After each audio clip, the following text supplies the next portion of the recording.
In 1909, Engeland het gesê, hierdie gronde behoort aan die bruin gemeenskappe, maar die sendelinge hou het in 'n trust.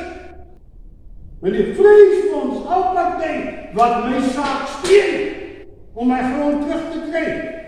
Nie die DA nie, die had niks te doen daarmee.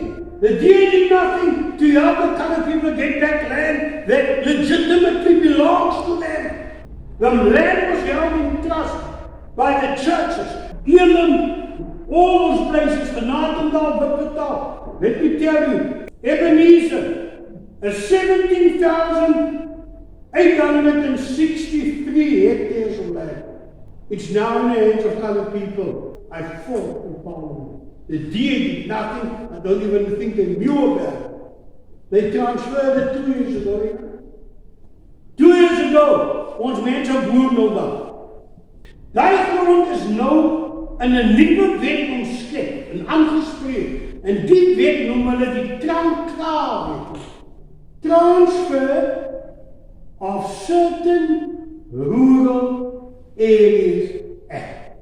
En nou het ons 'n proses aan die gang om hierdie grond oor te dra aan die mense en in 'n trust te sit, net soos die Zulus 'n Inkonyama trust. Nou sê vir my, baie mense kom klaar. Ja, die Afrikaner wil 'n tuisland hê en hy wil 'n oranje hê. Ek sê, hoekom nie?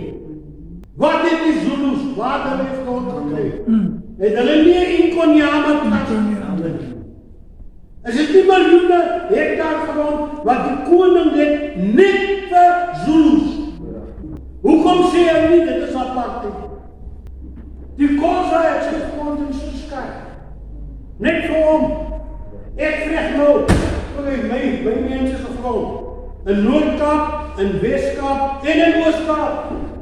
En ek het vir Dr. Boshoff aan my kant, van Oranje, Harlem, nog 'n plek.